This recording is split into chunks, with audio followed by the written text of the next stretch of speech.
This podcast is sponsored by DRC Group Limited.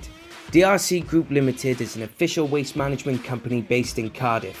If you have any waste that needs to go and can't find the appropriate business to do it, look no further than the DRC Group boys. They will provide you with the best service and positive attitude when it comes to solving your waste issues, and these guys are available throughout the week. If you want to get in contact with them, you can look them up on all their social media platforms on Twitter, Facebook, or even Instagram, or even phone them on their number at 07837 256 124. Again, if you want to contact them on all their social media platforms on Facebook, Twitter, or social media, or even their phone number is 07837 256 124. If you're looking for the best quality service and the right people to get rid of your waste, then again, DRC Group Limited is the business for you.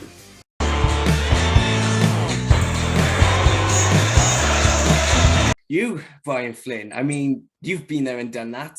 So, I mean, welcome to the Dragons Voice podcast.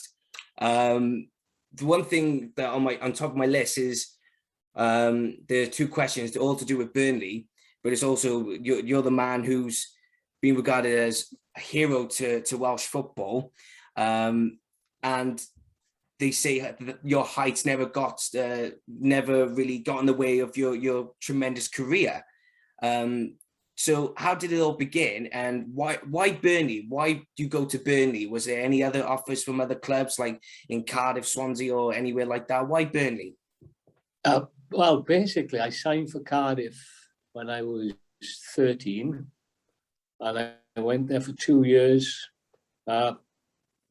Tuesday and Thursdays on a train from Port Talbot, train and Corporation Road. I don't know if it's still there, down the road from the old Niniam. And at the end of my second season, I had a letter from Cardiff to state that to save me travelling, I would be going to the development centre in the Mumbles in Swansea, which sounded okay because obviously it was a lot closer. But when we looked at it, me and my father, and looked at what the players were at Mumbles under the auspices of Cardiff City, they basically were all rejects. They were ones who they've rejected, and from that point, the rules at that time you could sign. It was the old apprenticeship footballers, and the football league rule was you could have so many associate schoolboys to match the number of professionals. So if Cardiff had 28 professionals, they were allowed to sign 28 associated schoolboys. They had about 50, Cardiff. They just signed them and then didn't register them. So for 2 years, I was going to Cardiff but wasn't officially registered. And it was actually a Swansea City scout that came knocking on my door, literally, to ask me to go to Swansea for a trial. And my father said, no, he's signed for Cardiff. Well, he showed us the official forms from the Football League, which players would sign for Cardiff, and I wasn't on it. And at that time, I began playing for Neath Boys Club, and the boss of Neath Boys Club was a gentleman called Bill Newlands, who was the famous Burnley scout in South Wales, because they had a reputation of taking players up from Wales. Obviously, Leighton James is the biggest one. Jeff Payton, who was up from Swansea, was a goalkeeper who nearly made it with Burnley. But so there was quite a few players who used to go up there on trial from Leeds Port Talbot area, South Wales, because of Bill Newlands. And in that time, I went up to Burnley, had a trial at Burnley. Then I had offers from Chelsea, Leeds, Arsenal, which I took up. But then, having been to them, London wasn't for me at that age, at 15, 14. Burnley seemed the ideal club, what their policies were, most certainly in producing young players, and their record in the 70s and late 60s, early 70s, throughout the 70s, was giving young players a chance. And that's the reason why I chose Burnley. And it was the best decision I ever made. because for me it was like training at one of the best training grounds in the country at that time. Burnley were one of the first teams to build their own training ground, and it was fantastic. And the manager was great, and all the staff were great. Jimmy Adamson was brilliant, the manager. Imeni was a fantastic coach, great man manager. And it was at the young age, it was 250 miles away, 8 hours by car, no M6 motorway, all the A49 from Abergavenny all the way up to Preston, and then cut across. So it took forever. To get to Burnley by car, but it was brilliant for me because I got my opportunity early at 18-year-old in Burnley. Did you ever, so I know COVID got in the way with football for the last 18 months, but before, and maybe in the future, because you're living in Burnley, of course, you've gone to watch Burnley play, do you ever get people, obviously a lot of Burnley supporters stopping you going, hey, Brian, fair play to you, a legend. Well, I still live in Burnley as well, Rich. Yeah, you're aware of that. So I'm known locally, but I'm part of the 70s basically, the 70s, early 80s, when I returned back to Burnley, when Burnley were a little bit in the doldrums in. But in the 70s, we were top four. We were a top four club in the 70s. I'm still obviously recognised within the town by the senior statesman. But do you know, before I mentioned Leeds United, just towards the end of your period at Leeds United, was it always going to be Burnley?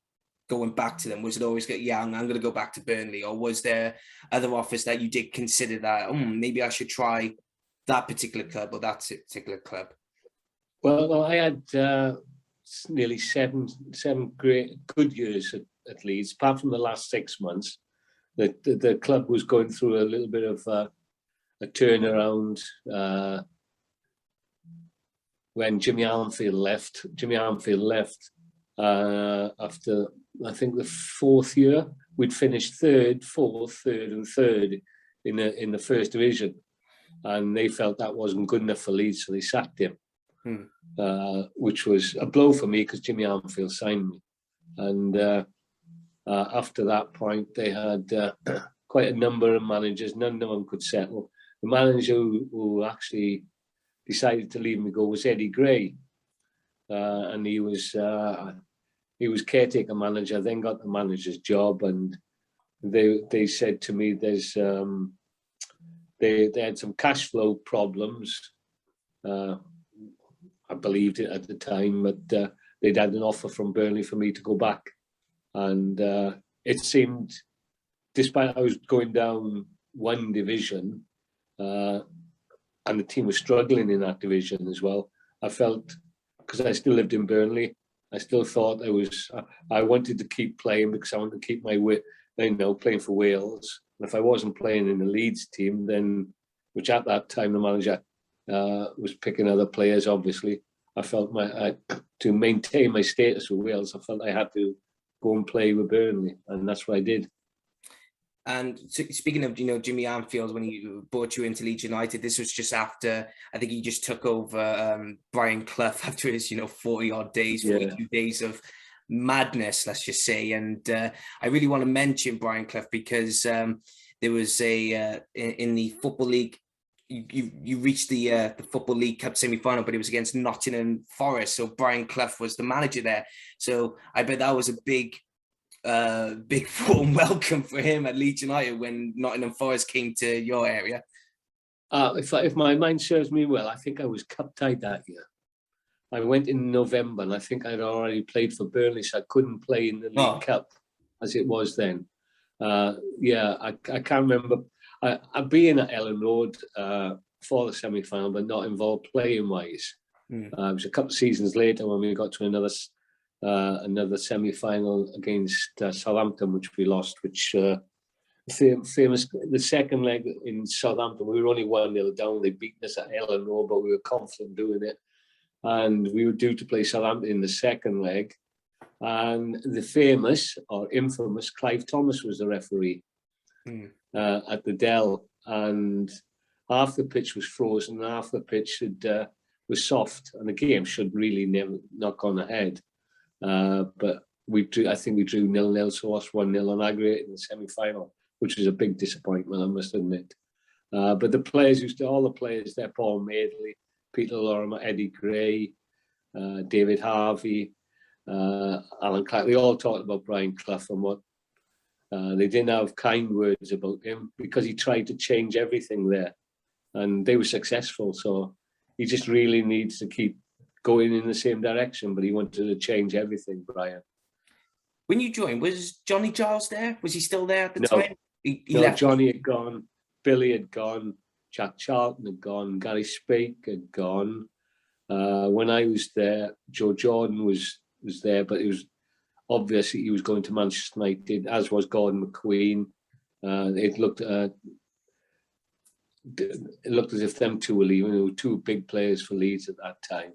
But all the Revit era, the Paul Madeley was still there.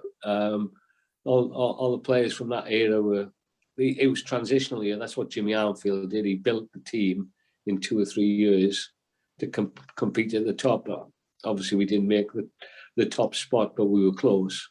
Speaking of Man United, I mean, there was that one game where you scored the only goal for Leeds United, beating Man United. I only just, funny enough, when earlier on, when I was just looking through some of the notes and everything, I come across a video and it was you scoring the winning goal against Man United. And I think it was at Old Trafford or something like that. What do you remember about that game? It's still in the record books. I'm the last Leeds player to score the winning goal at Old Trafford. I went there a couple of years, a lot longer, when Leeds played there in the FA Cup, and Jason Beckford scored the winner to make it 1-0. So Leeds had beaten United at Old Trafford, but that was the FA Cup, so it was different. So I still hold the record, and people in Leeds remind me of that as well, because it was a quick counter attack, and Carl Harris, another Welshman from Neath, who was lightning quick, and as soon as he got the ball, I thought, I'm going to get in the box here because I know he's coming in, and I just timed it to perfection. Everything worked out great. So it was I think it was 72,000 there. I scored about the 8th minute, 8 minutes to go, so it was good time to score. But fondly remember, it's on YouTube. It's quick, isn't it? It's not on and it's blurred pictures. The old ITV Sunday afternoon match, I think it was. So there's very few games televised then, wasn't it? Saturday night and then Sunday afternoon was all the games that was televised. Moving on to, I mean, let's obviously talk about Wales, of course, and I must tell you this now. When I left this place, but when I was working for Eat Sleep Media, my very first job task was to write an article, and obviously I did a bit of research on what they did and everything, and one of the things that they wanted was an article. They said, have you got anything to write about? And I said, well, I got this one particular moment that always keeps sticking in my head. And I'm glad I got you here to talk about it, because you were in the thick of it. You were right in the heart of it. And I called it the Battle of Niniam Park, which was against Yugoslavia in 1976. Yeah. And probably tell from your face going, oh, no, here we go. But the one thing I really wanted to know, because through research, I'm getting mixed stories about it, if you know what I mean, because some reporters would say, oh, this happened, and the fans who were there would say, oh, this happened. But there's one that I didn't particularly know, but I put it in anyway, was that I don't know what Yugoslavian player was it, but he was on you all the time, and I think you just turned around and thumped him one, despite the height difference and everything. You just turned around and clubbed him.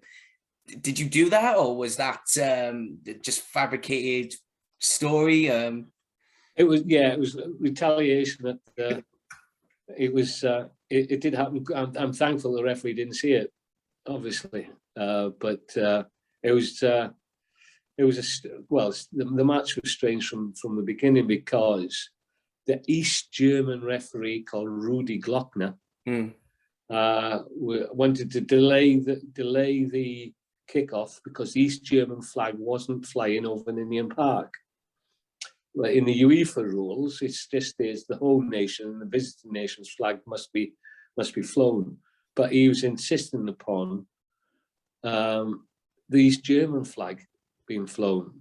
I think there was a delayed start. Some of his decisions were strange, to say the least. I remember a couple of fans coming over the fencing at Niniam, and two of them, well, one of them especially, you could see by his eyes he was going to attack the referee.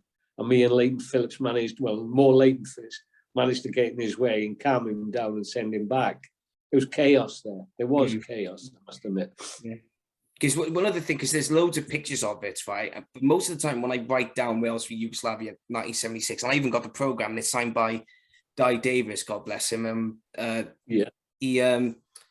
There's always pictures of you. There's you like, whoa, hang on a minute. The fan is when you picking up a can or something from the pitch to throw it away.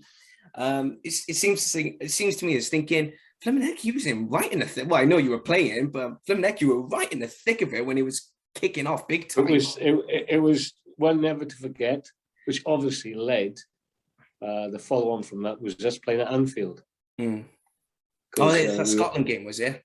Yeah, that was UEFA made a decision that we couldn't play within 150 miles of Cardiff. So the closest one obviously was Merseyside or Manchester. And they decided to go to the Welsh. I don't know why, but decided to go to Anfield instead. But they could have gone to Old Trafford on Main Road or Goodison Park. 150 miles, could have gone to London, I suppose, in that sense. But they felt because it was obviously close to the proximity of North Wales that Liverpool would be better. Yeah.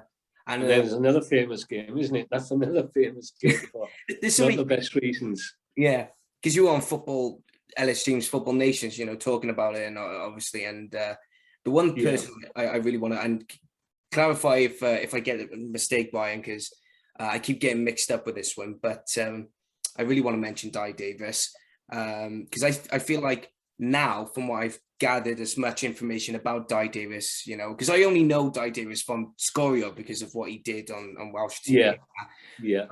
He was a proper a leader, and also he's not just a diehard Welshman, but he was a proper true Welshman, anything but. And what was the game where I don't know if it was him or whether all of you agreed, where the national anthem of My Hen Blath and Adai was not going to be played or something, and someone said, well, we're going to stand there and protest. Could you explain more about that? It was the Home Internationals. And we were playing England. It was England at Wembley. And I think it was the year we won 1-0 as well. So all that provocation worked. Leighton James penalty. Leading up to, I don't know why they decided not to, but we stood in the line. The anthem, the British anthem was played, God Save the Queen, and we just stayed there, even though it didn't come on. The anthem didn't come on. We made a stance, and it worked. It was a great motivational tool for us. Yeah. What was Di Davis like to be around then? Not just as a teammate, but as just a person, a human being. Oh yeah, as you said, he was a leader. He was the best communicator of a goalkeeper I've ever played with. I'd be on the halfway line and he'd be calling my name. You're out of position, Flynn. He had that bellowing voice that would carry. He had the unfortunate nickname from Everton of Guy the Drop, wasn't it? When people give you nicknames like that, they stay. They never seem to go. But for Wales, he was magnificent for Wales. Absolutely, he was rock solid. I can't remember him making a mistake for Wales, and all the times that he played, and great to be about. Always a little bit of cheeky fun, whatever it was. Yeah, loved speaking the language. Loved speaking Welsh. Whoever I couldn't speak Welsh, unfortunately, but any of the lads who could speak Welsh, you'd often see him chatting away in Welsh. Well, two games that I really want to mention as well. obviously is going to be when I've spoken to Mickey Thomas about it, it's going to be the 4-1 against England, with Mike England in charge. But before I mention Mike England and the England win at the racecourse, what was Mike Smith like as a manager? Because I look back at his record, you just think, oh, Flynn, he hasn't got the experience, but it's the background where he went through the rankings or something like that. He started from the bottom, then he worked his way up to become Welsh manager, I think, Mike Smith. I could be wrong, but... Are you talking about Mike Smith? Not Mike Smith, sorry. I'm sorry. Yeah, well, Mike England, it was his first game for Wales when we beat England. And I bet he thought this management job's easy. You know, we can play like that and beat England. England had a great team out as well. So they had a great side out that day. But Mike Smith was... I first met Mike when I was, again, about 14 or 15, when he was technical director of the Welsh FA.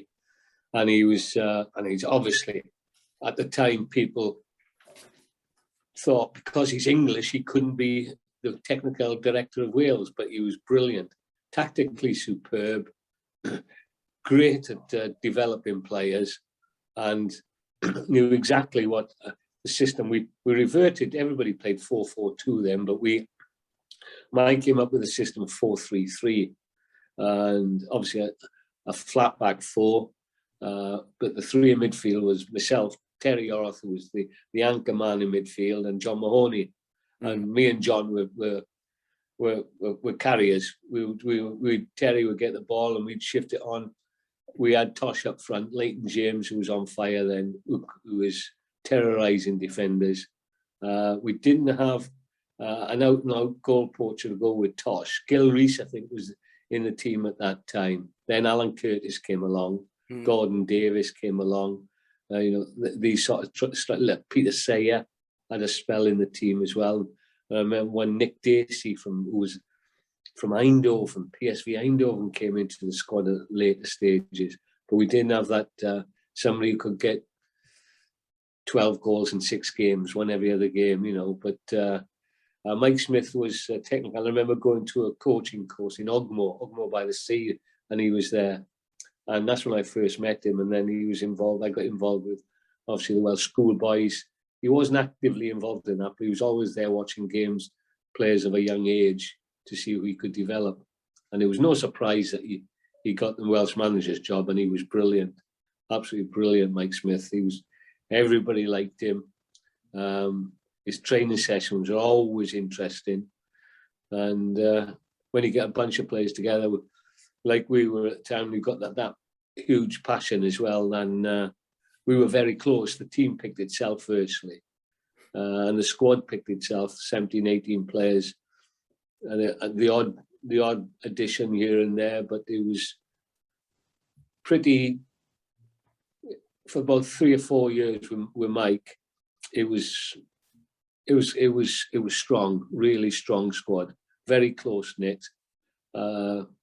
We always, if we went somewhere, we always went together. Nobody was ever left behind, and it was a good era for us. Apart from obviously '76 when we got so close, but we had a great tournament that year, and some great wins, going out to Hungary and winning 3-0 in Hungary in the old NEP Stadium. They hadn't lost there for 30 years, and we were the first team to do it. So they were great times. One game I would like to mention as well is that you scored the, I don't know if it was the, it didn't really say, and I should have researched this a little bit more, but it's against Brazil, 1-1, and you scored the only goal for Wales. What was it like to score against Brazil? It was fun. Not only that, Reese, I managed to score in my head. It was a header. And I remember distinctly, it was me, Mickey Thomas, and David Giles was in midfield, I think, at the time. It's probably the smallest midfield trio that they've ever had. I remember Mike saying, Mike, I think it was Mike England. Was it Mike England the man? Mike England was the manager then, yeah. Yeah. He was. Mike England was the manager. And I remember saying to me at the start, do not go in advance of the ball. Always try to support the ball from behind, because to stop counter-attacks, because Brazil are good at that. So never, ever get in front of the ball. And don't want you near the box. Whatever you do, don't go near the box, because if you're near the box, you're too advanced. And David Giles got it down the left, and I thought, I'm going to get in the box. I don't care what Mike's going to say. I got on the end of it, the far post. I glamorized the story by saying I beat Dr. Socrates in the air at the far post, but that wasn't true. I just managed to time my run to get the ball far post with a header. And England came in at half-time. So, what are you doing near the box? I said, yeah, I've just scored, Mike. Surely that's okay if I've scored. He said, second half, don't go near the box. Just stay out of the box. But it was, fondly remembered. Still got one of the Brazil shirts. I got one of the substitutes. And the story behind that, Joey Jones, who was captain Wales that day. And Dr. Socrates was the famous Brazilian player, was the captain. And as usual, when they tossed up, Joey asked Socrates if he could have his shirt at the end of the game. And he said, oh, yes, yeah, no problem. You have my shirt and I have your shirt. Not a problem. And Dudley Lewis, who was from Swansea, young Swansea defender, came on with 6 minutes to go and stood next to Dr. Socrates for that 6 minutes so he could get his shirt at the end of the game. And he did. And he got it at the end of the game. And then he was promised a job. He showed it to me because we went out to film Tosh, the documentary, and we spoken to Dudley, and he just pulled out the Socrates shirt, and I just went, oh, never. And now you see, now I'm thinking, oh, man. He was on the pitch for 6 minutes, and he just stayed next to him. Man marked him, knowing that if I'm close to him, I'm going to get his jersey.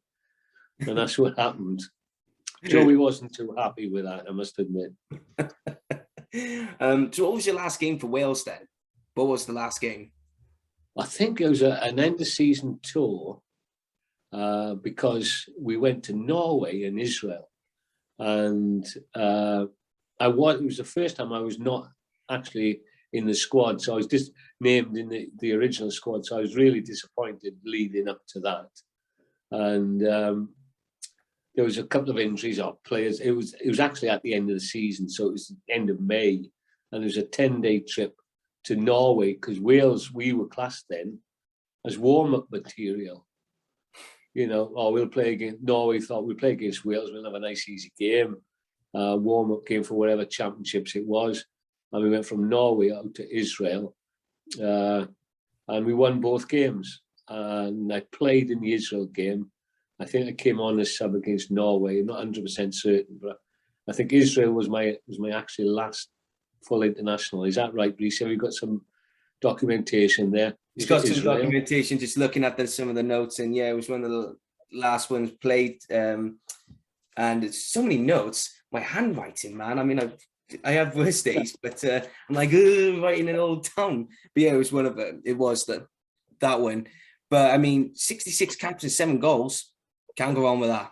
You literally cannot go wrong with that. No, I'm proud of that, because we at that time, I think the maximum games, including home internationals, you play in a season is probably 6 or 7. So really, it's over 10 years, and it's been consistent over 10 years. Nowadays, the minimum Wales player international is 10, isn't it? Yeah. You know, they play 10 games a season now, without shouting, even more when they get to finals. So people can get to 50 caps fairly quickly nowadays. Obviously, if they're good enough, but 66 is a nice number. Going on to, obviously, after Burnley, your second spell at Burnley and everything, the one club I want to mention is Cardiff City, and that was the 84 and 85 season. It was only one season there, if I'm right in saying. Disaster. See, I was just reading, one of the things I was reading on is some of the players that were playing for Cardiff at the time. There was the likes of Nigel Vaughan, it says Dean Saunders here, Roger Gibbons, Mel Reese, Phil Dwyer, Mike Ford, David Grant, Vaughan Jones. There's some names here, some pretty good names. So what happened during that season, and why was it a disaster, as you say? For me, football-wise, it was a wrong decision to make. The reason I signed for Cardiff was because of the manager, and that was Alan Durbin. And I don't know if you're aware, but Alan Durbin's from Port Talbot, born and bred Port Talbot, where I'm from. So there was an affinity there with Alan, and he'd obviously he played for Wales prior. You know, he was a bit older than me, so he was prior to that. So he persuaded me, but it was at the time when the club was in the middle of a takeover, and it was taken over by some construction workers from Newcastle, Irish they were. I think two of them, but two Irish, they were construction workers, took over the club, and Phil Dwyer was a regular there. Dean Saunders didn't play. He was only a young lad when he was at Cardiff. And in fact, I remember him, he went from Cardiff to Swansea, which doesn't happen a lot. It was just the team struggled and they got relegated. And at the end of the season, Alan Durbin said to me, what's your plans for next year? Do you want to carry on? I said, yes, I want to stay and fight and battle and get the club back up into the second division. And Alan said to me, look for somewhere else, because I don't think I'm going to be here very long. So you might be better find yourself something different.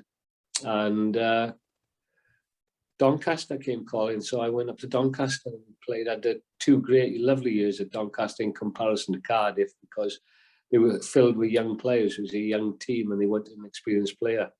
So I didn't run around a lot. They just kept giving me the ball, which was ideal. So I had 2 good years at Doncaster. And then on from that, it was Doncaster to Bury. Again, because of the relationship with the manager, Martin Dobson, and Frank Casper, the first team coach, who I played with at Burnley. And that was the connection with Bury. And my first venture, during this time, Reece, I was doing all my qualifications in terms of badges, coaching qualifications and other things as well. I did a course at Salford University on supervisory management. So I was preparing to go into football. You know, I wanted to see my career to be in not just playing, but further my career in football. And my first opportunity arrived from Limerick to be player coach at Limerick. Strange one, I know, Reece. But again, the link is Billy Hamilton. Me and Billy played together at Burnley, and we lived back to back with each other. Elizabeth, my wife, and Isabel, Billy's wife, got on like a house on fire, even better than when me and Billy got on. So we were close, and he went to Oxford for a good free from Burnley. And unfortunately for Billy, at the age of 31, he got a bad knee and he had to retire. So he retired through injury. Robert Maxwell, the then chairman of Oxford, looked after Billy in terms of compensation because of his injury, and he had an offer to go to Limerick as player coach, because he could play out in Limerick because it was a different league and it wasn't professional. And he said he wouldn't take it unless I went with him. So I was not held to ransom, but he said, well, I'm not going to take it. Come on, bro. I said, Billy's from Belfast. And that's obviously up north, and Limerick is way down south. I said, what's the connection? He said, well, there isn't a connection. The person who owns Limerick town was a gentleman called Pat Grace. And he was born and bred in Limerick. And like a lot of young Irish men do, or used to, is emigrate to the United States and work in the States. And he lived and worked in Kentucky. Does that ring a bell? KFC, you know. Yes. Well, he became number 2 to Colonel Saunders. Oh, God. We went up the ladder so quickly. He was bright. He was, this is him telling me that, but I can believe it. He was bright. He wanted to get to the top. He got to the top to be virtually Colonel Saunders' number 2. And I haven't done that for 15 years, 20 years. He wanted to come home to Limerick. He wanted, him and his wife, who both from Limerick, wanted to decide to come back to Limerick. And Colonel Saunders gave him the recipe. But he couldn't call it KFC or Kentucky Fried Chicken, because at that time, KFC was starting to take off in Europe. They'd expanded to come into Europe. But he gave him the recipe, and he called it famous fried chicken. And that took off in Ireland. Suddenly he had shops in Limerick, he had 10 shops in Dublin. You know, so he was a wealthy man, and he bought Limerick.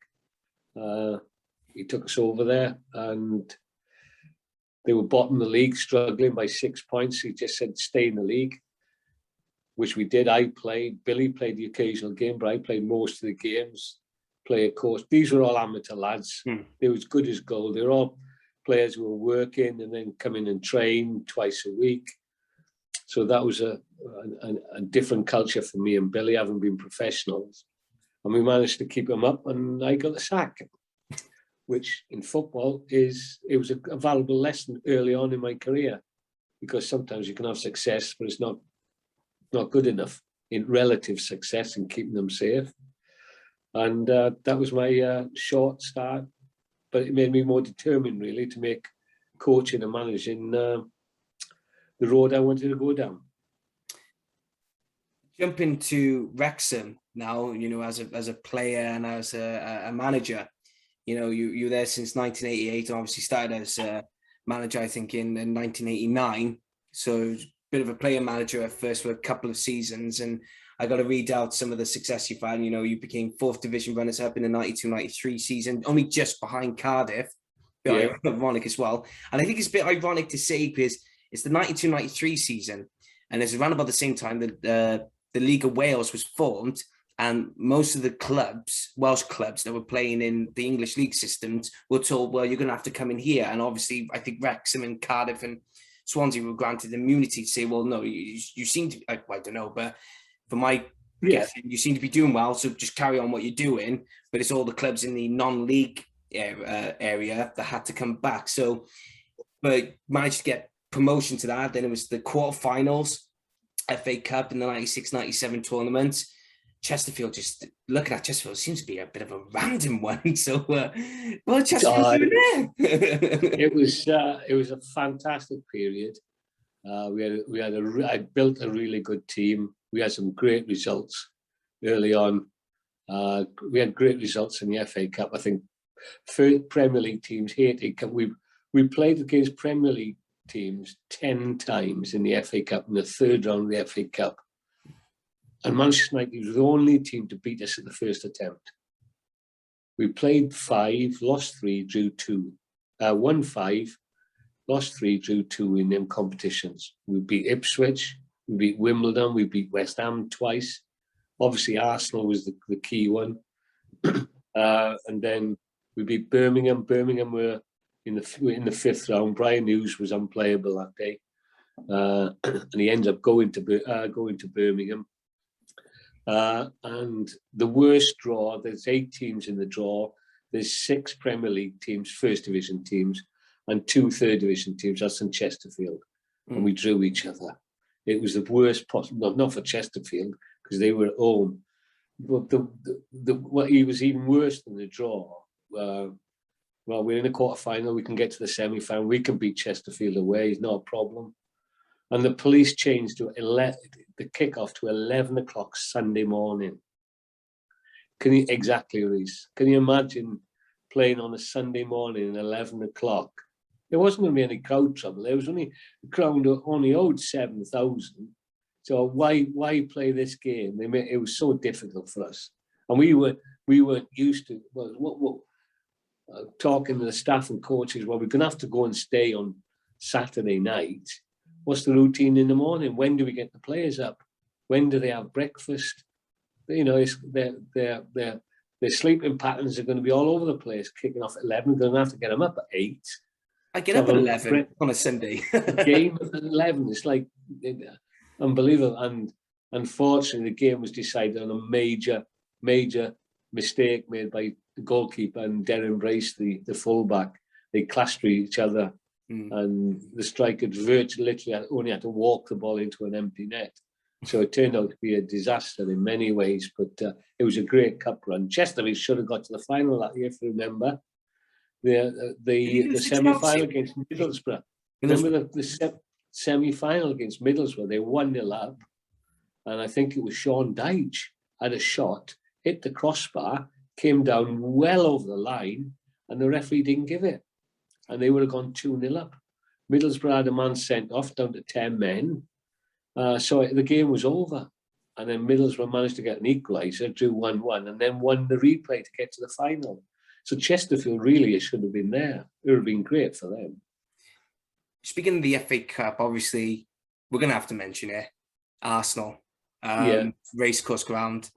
That itself, it's still in the history books. I mean, I've spoken to so many Wrexham fans. I've managed to have some friends from Wrexham, you know, especially the likes of Tommy Cowse and the bootlegger, obviously, and all them. Yeah. But they always obviously they're going to remember Wrexham 2, Arsenal 1, Arsenal, the Division 1 champions, you know, one of the best teams in England. I mean, would you say they're still the best team in England? I don't know. But back then, I mean, they were on top of the world. So what was it like for you as a manager to prep it all, to get it all sorted, to get, just to approach it, how to get the players comfortable? What was going through your mind at that time? Because I've probably gone for all the best. Well, what we did, we set out a plan. Don't forget, the previous season, we'd finished 92nd in the Football League. They were champions. They were champions. We were 92nd because that season where we finished 92nd, there was no, it was called the conference. Was it called the Conference League then? Yeah. There was no promotion or relegation. For some reason, the two bodies had clashed for whatever reason. Somebody had gone out. I think somebody had folded and gone out. And they said, well, nobody's going to get relegated. So that's the beginning of that season when we knew that. I said to the chairman, I've got 5 good teenagers. I'm going to play them all season. So the results are going to be indifferent. But I'm going to give these young players a chance. And it'll pay dividends in the end. People like Wayne Phillips, Lee Jones, Gareth Owen, Phil Hardy, Chris Armstrong, they all played 35, 40 games that season. And that's why we finished bottom of the league, because they were inconsistent. And when it came to the FA Cup, when we were drawn at home, we wanted to make something, obviously make it slightly different, make it for the players. And it sounds basic now, but I asked the chairman, could we stay in a hotel in Wrexham on Friday night so the players can prepare for it? You know, they train Friday morning, off to the hotel Friday afternoon, relax. It was a major thing for us. We didn't go to hotels traveling away from home, never mind at home, but we made it that little bit special. And we had a simple plan, was to Paul Merson was world class at that time, and we made sure that we had 2 players near him every time he touched the ball, because he was going to be the main problem. And we managed to do that. I said, to stay in the game till half time and we'd be okay. Something unexpected. I kept saying that something unexpected will happen during the game and it'll be positive for us. Well, they got a goal just before half time, wasn't it? Yes, that's right. Just before half time, Alan Smith scored. And at half time, my team talk, we say, look, you're still in the game, lads. This is there. We can get a draw out of this. We can get a replay at Highbury. That was the incentive, getting a replay, playing at 40,000 at Highbury. That was the incentive at half time. And because first half, we hardly touched the ball. They were that good, Arsenal, but we defended well. Vince O'Keefe in goal was brilliant. So we managed to stay in the game. And then the very first kick he'd taken all season, Mickey Thomas. And I'm up in the stand thinking, what's he doing? He's not on free kicks. And it was at a distance where he can't shoot. And no way can Mickey shoot from there. and it's a little bit close for a cross as well. So if you put a cross in, it's going to have to be inch perfect. And Wayne Phillips was with him, and I could see him talking, and I could see him, and looking back now with the videos, you can see Mickey swearing at Wayne on what to do. You can understand what the words are. Starts with F, and Wayne's walked away. And there was only one place to beat David Seaman, the England goalkeeper that time, from that distance, was untrue. And the story is even more glamorized, even better then, than the local lad scores the winner. Local lad from Wrexham, Steve Watkin, scores the winning goal after a slip by Tony Adams. Tony Adams slipped inside the box, and Gordon Davis slipped the ball through him, and Steve slid it in under David Seaman. It was, place went wild. But after that, Mickey would, I don't know if Mickey's mentioned, but after the game, John Motson, who was then obviously match of the day commentator, he did the famous coat. He had his coat on, funnily enough, the famous sheepskin at Wrexham. And after the match, we did the after-match interviews. All my wife and all my mum and dad, all the family were up staying over in Wrexham on Saturday night. So we had a meal arranged. We had a meal arranged, win, lose or draw. We were going to stay on Saturday night. And at about 5:30, John Watson called me. He said, would you mind you and Mickey doing match of the day for us? Well, my initial thought was, I'm not going to London to do match of the day at 10 o'clock tonight, thinking it was filmed directly from London. But John said, no, what we can do, we can pre-record it, and you can go to Manchester, and then we'll record it in Manchester. They'll get interviewed as if it's, it came out at 10 o'clock. And then I said, I can do it, but there's no chance of getting Mickey. I have got no chance of getting Mickey to Manchester with me. So I went looking for him. I said, come on, Mick, we're on match of the day. He said, no, I'm going, Bri. I'm going home. It's all Mickey wanted to do is get home quick. And I said, God, Mick, you don't get, he's 37 now. I said, you're not going to be on match of the day again, Mick. This is your last chance on national TV. Come with me. They've assured us we'll be back by 7:45. They put a car on for us, took us straight to Manchester, which is 40 minutes down the road. Did the filming for about 10 minutes and then got back to Wrexham at 7:45. But I did well to get Mickey there. But it was,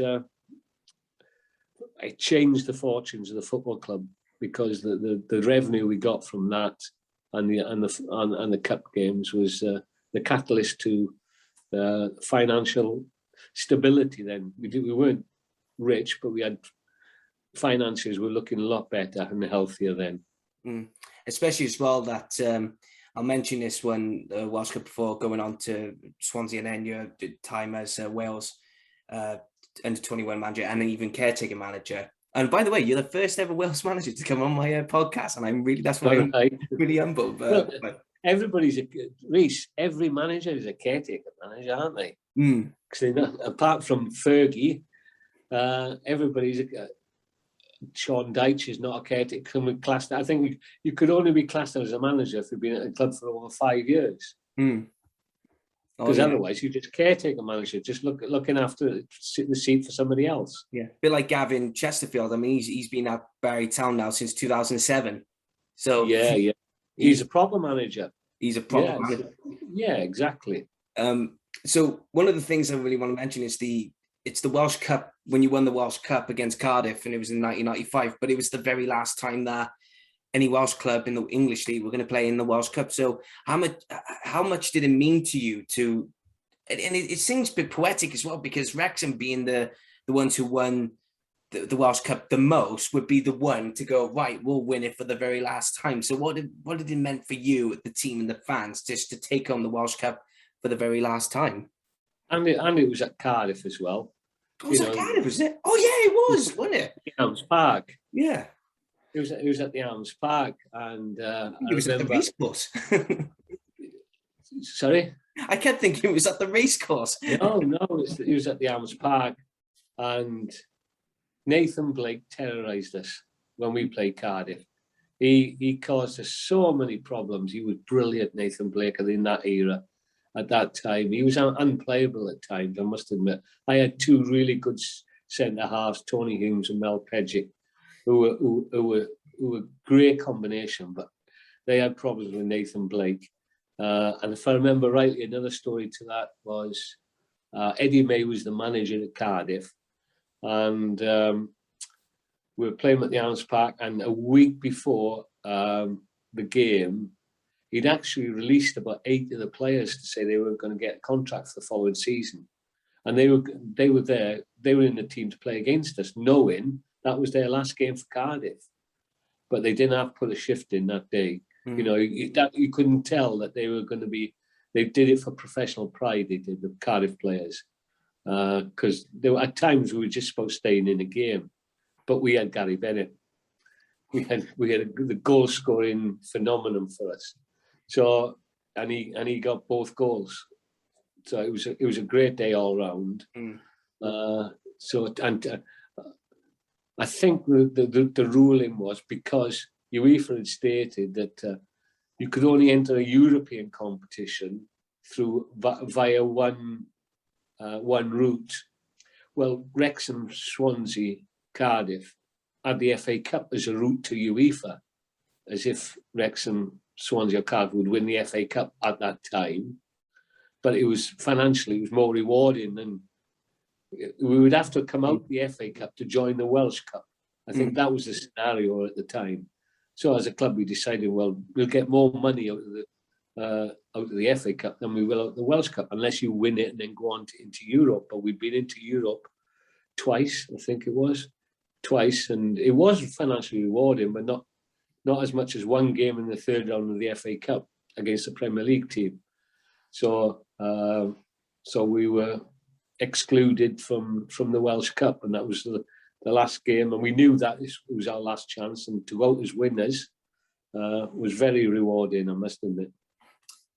Going on to, so after your time at Wrexham, 2001, you left, but then I think it was in 2002, because you became a sort of a coach for Swansea City, but then you became the manager there, and it's heavily researched and shown on from Jack Twakeen on the documentary that it seems that you brought in 21 players in your first season as debuts because of what the financial troubles were at Swansea City at that time, and you saved them from the relegation to being out of the Football League. So that must have been one hell of a job to do, just to sit there and go, Christ, I got a lot on my plate here. I mean, this is going to be something.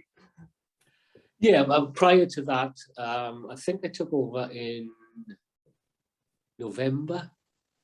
But the previous season, when all the troubles at Swansea had occurred, going into administration, Tony Petty era. I don't know if you're aware of that, Reece. Oh yeah. The person who bought him out, and everything was happening. He was sacking players, ripping up their contracts. There was turmoil there, and then the two saviours of Swansea, basically the main saviours, was Hugh Jenkins and Martin Morgan, two local businessmen. And they bought the club out, bought the club off Tony Petty. I don't know how much for, reputedly for £1, but with all the debts. And at the end of the previous season, Hugh Jenkins, he'd put Nick Cusack in charge of Swansea, who at the time, Nick Cusack was a player there. He was also the chairman of the PFA, Professional Footballers Association, at that time, very high high standing position within the PFA. And he was player manager. And he offered me the position in April, I think it was. And he said, I'd like you to come and build a team for next season. And I said, well, I'd love to do it. I'd like to bring an assistant with me, because Kevin Reeves, who has been with me for 12 years at Wrexham, I feel I need him in as well. And Hugh Jenkins said, well, unfortunately, no, you can't. Kevin's won't be coming, and Nick Cusack will be your number 2. So I knew of Nick. I knew who he was, obviously. I'm sure he would have made a good number 2. But I stuck to my guns and I said, no, look, Nick can be with us as well, but I want to bring in Kevin as my number 2. Nick can be first team coach and he can play as well. So we can teach him the ropes if that's what he wants. And he can have an active involvement in everything. But basically, Kevin was going to be my assistant. And he turned it down, and I turned it down because of that. But then come November, they started the season. And they were bottom of the league. And the call came from Hugh. Look, Kevin can come with you. Will he come and save us? And I went down there. I looked at the team. They had 21 professionals. They had 5 defenders, 2 goalkeepers, 10 midfield players, and 4 strikers, or 2 strikers and 2 wingers. The balance of the squad was unbelievably bad. Unbelievable. The balance to have 10 midfield players in a squad of 21 was ridiculous. So I said to Hugh, we need 10 in and 10 out. We need 5 in and 10 out. And I think we'll be all right. And the rest of the players will be good. And through a period of about 10 weeks, we did that. We managed it. But my player knowledge was excellent. Me and Kevin, because we didn't have a scout at Wrexham, so we did ourselves. So my player knowledge was as good as anybody else's. So we brought in, obviously, Leon Britton. We brought in Alan Tate, Neil Cutler. Martinez, yeah. Roberto. We brought Roberto in. There's a good story on that one. Excellent story on that one, Roberto Martinez. Kevin Nugent, the striker. Lenny John Rose, midfield player. They settled in perfectly and managed to stay up. It was a bit scary at the end because we thought we'd stayed. Our second last game of the season was Rochdale away, and leading up to that, Exeter, who had obviously it was us or Exeter going out of the league. Exeter were away at York. We were away at Rochdale. If we won, we stayed up. If Exeter lost to York, who had never lost a home game all season, I think we're unbeaten at home. And we beat Rochdale, and we came off the pitch and we felt, we've done it. The job's done. And then we find out that Exeter had beaten York at York. So it was down to the last game of the season. It was us and Hull. So, yeah, it was people in Swansea, and when I go home now, that was what year was it? 2002. 2002. Yeah. 2002. Well, 10-year-old boys saying to me, I was there. Well, they weren't even born. And because their dads have told them the stories, and it's gone down. Yeah, it's. I was 6 that year. 6 years old. Right. Yeah, it was so many good. Well, the Roy the Rovers story again. Not only beating them, but the Swansea born James Thomas centre forward scores a hat trick. So it's like it was literally Roy the Rovers stuff. No doubt about that. And not only that, we did it in the right manner. We played the right way and got the right result. So yeah, it was. It brought on. It was the start of something big. And I played a small part in that. Me and Kevin. Kevin was so important. Yeah. You know, I'm glad I stuck to my guns and kept Kevin with me, because I wouldn't have done it. We wouldn't have done it without Kev. That's for certain. And then obviously we already had Alan Curtis there, who was again magnificent. We were a perfect trio, and it worked absolutely perfectly with Alan, because I played with Alan as well. I knew how much Swansea meant to him playing in the Premier League. Because Alan, the first ever game, funnily enough, Swansea played in the top division with Tosh. I played in it for Leeds, and they battered us 5-1. And Kurt, skipped past me to score the first goal and put it in the top corner from 20 yards. So our relationship has always been strong with me and Kurt, and then the three of us worked an absolute treat. So yeah, from a Jack to a King, interesting. It's a good film, isn't it? Oh yeah, I got it somewhere over in my cabinet over there, and it's actually one of my favorite sports documentaries. Even though we're hailing from the South Wales, the Barry area, even though it's heavily Cardiff, I mean, all right, there was a part of me that has a bit of the Jackson, but at the same time, I just got a lot of respect for Swansea and admiration for them, because they were the first Welsh team to get to the Premier League, and they did Wales proud, and you can't really fault that. We put in solid foundations. That's what we did. Yeah, that was the most important thing.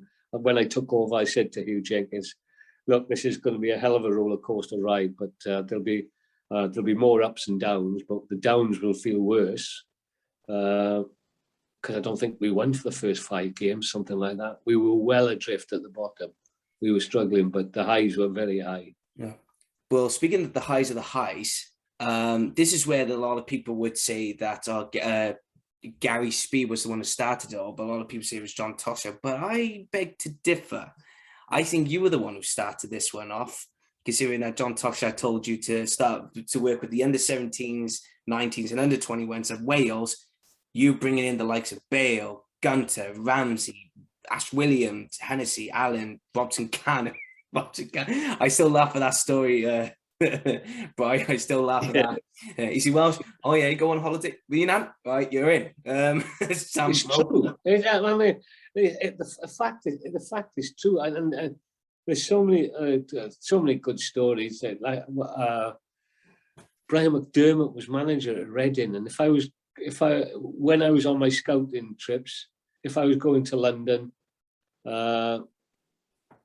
I'd always say that I do a game on Friday night in the London area, whoever that may be. It might have been Reading, it could have been Reading, might have been Fulham. Then go to a game on Saturday morning, which was either Arsenal youth team, Chelsea, Tottenham, Fulham again, Reading. So what I used to do, because I knew Brian McDermott well, the manager, and we had Simon Church there and Jake Taylor. Jake had a good career at Exeter. He's had a good playing career professionally.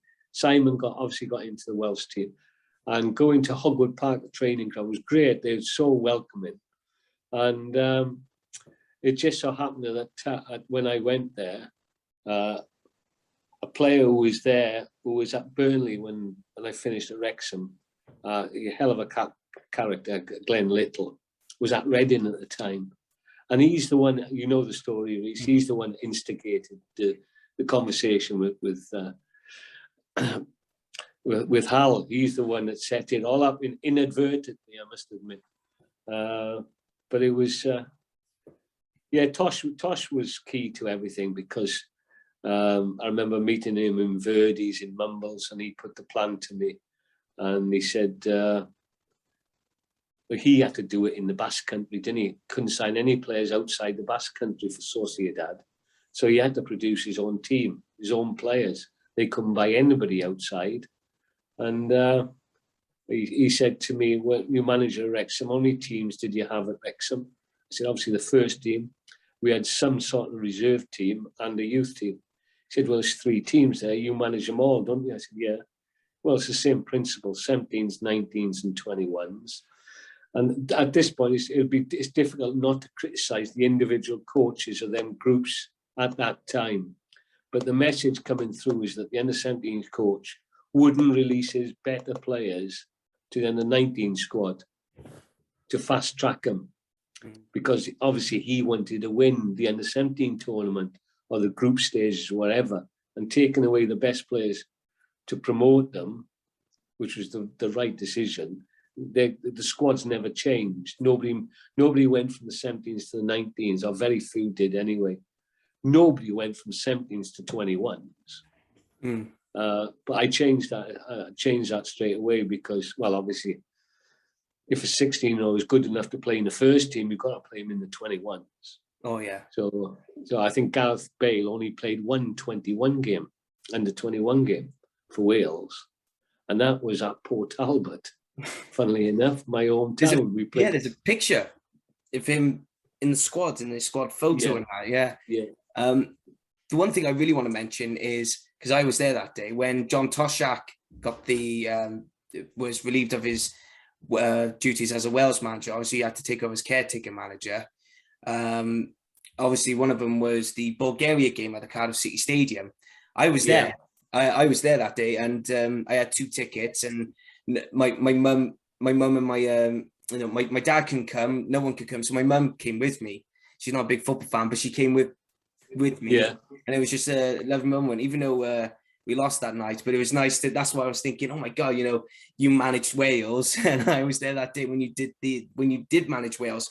All right, even though it was caretaker role or whatever, but what was it like just to be standing on a touchline managing the likes of Gareth Bale and maybe? Well, I'd done it. At least I'd done it with them, and most of that squad was developed through the group ages, the age groups. Some of them were experienced. They all knew me. I used to go and watch the first team and be involved in the first team with Tosh when I weren't involved anyway. So I was always in and around the senior squad whenever it didn't clash with games with the 17s, 19s or 21. So I was always there. So I knew all the players, well. So in that sense, it was easy for me to slip into it.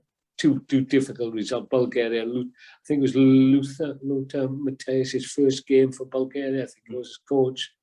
And 1-0, wasn't it? Was it 1-0? 1-0 loss. Yeah, it was a close game, but we weren't great. And then a couple of days later, we had to go to Switzerland. And I remember Shaqiri was brilliant that night. Who's obviously now at Liverpool, but he was absolutely brilliant that night, Shaqiri. We lost 3-1 over in Gareth Bale scored first. I thought, this is it. We're okay.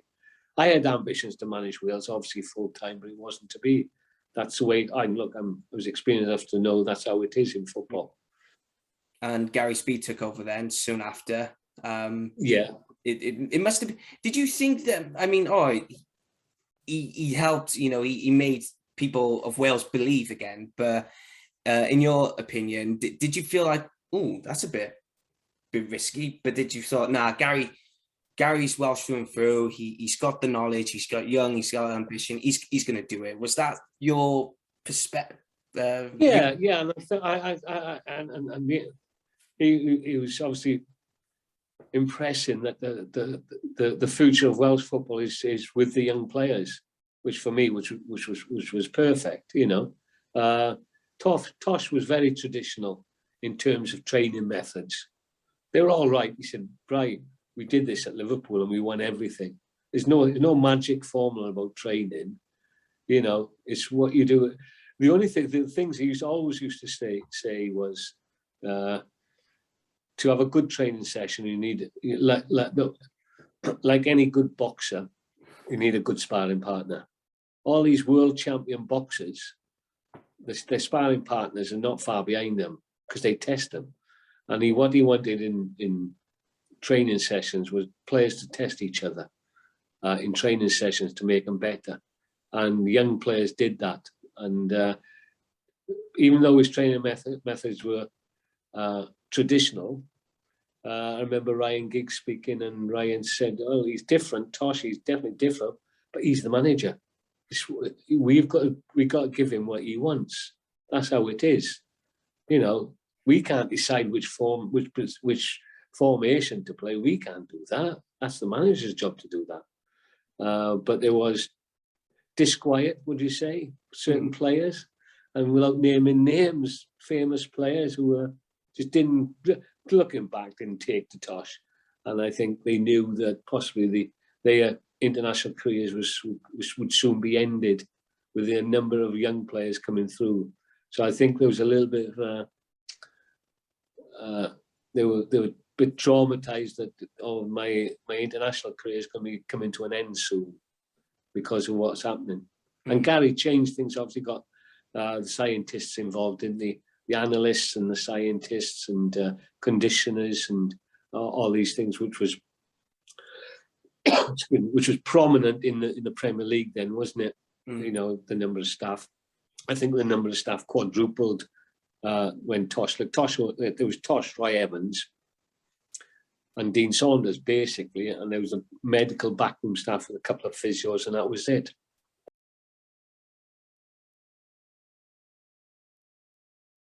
So you got to mention, you know, the Euro 2016 squad and everything, and how they reached so far. Or even today, you know, even though the round of 16 in Euro 2020, a lot of people are very disappointed there. But I was actually really proud that we got there, because I predicted that. I thought, well, we're going to be in the round of 16. I don't think we're going to reach any further. But I was proud that the players did that, because I know for a fact that now we could be regulars, just reaching the final stages. Absolutely, yes. If we could be in the final stages, I couldn't ask for anything less. Nothing else. But it's like a lot of people have always said about John Tosher, Gary Speedy, and Chris Coleman and everything. There's always got to be the man behind the scenes. And even though you're a Wales under-21 manager and everything, your name always pops up.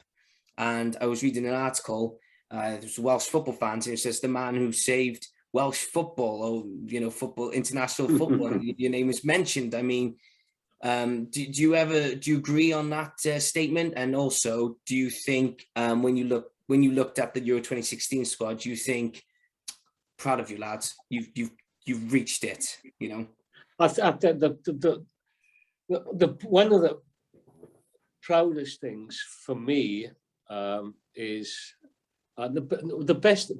I'll come back to that. The best thing for me was when every young player needs to have an opportunity, basically, and they need to believe that they got it. If they're good enough, they're going to have a chance.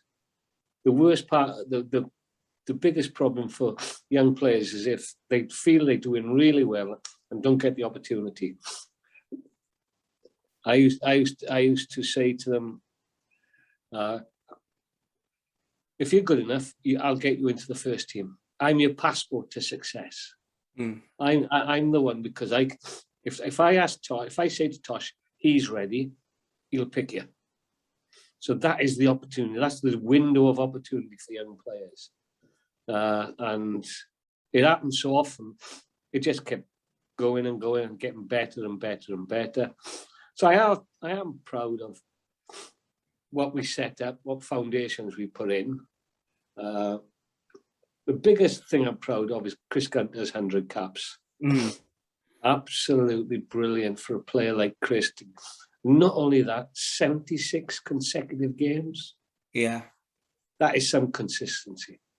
Yeah, and and the thing is as well with Chris Gunter, he's not like I know Gareth Bale's reaching the 100s cap and Wayne Hennessy, but he's not like Gareth Bale or Ryan Giggs, where he's played in Real Madrid and he's played in Man United, or he's played at, high level. Well, he has played in high level football, but some of the clubs he's played for, they're not really regarded as the best of the best, if you know what I mean. But he's still got to 100 caps. Absolutely fantastic for Chris, for him and his family, his parents and his brother. Obviously, I've met him loads of times. Great family, great support to him, and he's iconic. He's as iconic as Gareth and Aaron, isn't he? For exactly that reason, for the consistency he's shown over these 10, 12 years has been fantastic. Last question then for you, Brian Flynn, and it's always a tradition for me on the podcast, and I always ask this question is, how do you look back on your career? How do I look back on my career? Playing or managing? Both. It's better playing, without a shadow of doubt. It's great to be part of a really close-knit team for Wales. The only club-wise regrets, I never played in the cup final. The 12 years at Wrexham were exceptional in terms of managing. My first manager's job as such, and to win the Welsh Cup record times as we did, to financially turn the football club around, to build a training ground from scratch at Wrexham, which is going to be there for for eternity. Doing 8 years with the under 21s, 19s and 17s. You'd be surprised how many players didn't make it. I know I get lauded because the numbers that made it, but the percentage of players who didn't make it would probably be high. So all them young players had dreams as well. But like every Welshman, when you put that jersey on, something inside happens. It really does. It changes you. It motivates you to bigger and better things. And so I have no complaints, obviously. But playing is better than managing. But it's a close call. Very close call indeed. This podcast is sponsored by DRC Group Limited. DRC Group Limited is an official waste management company based in Cardiff. If you have any waste that needs to go and can't find the appropriate business to do it, look no further than the DRC Group boys. They will provide you with the best service and positive attitude when it comes to solving your waste issues, and these guys are available throughout the week. If you want to get in contact with them, you can look them up on all their social media platforms on Twitter, Facebook or even Instagram, or even phone them on their number at 07837 256 124. Again, if you want to contact them on all their social media platforms on Facebook, Twitter or social media, or even their phone number is 07837 256 124. If you're looking for the best quality service and the right people to get rid of your waste, then again, DRC Group Limited is the business for you.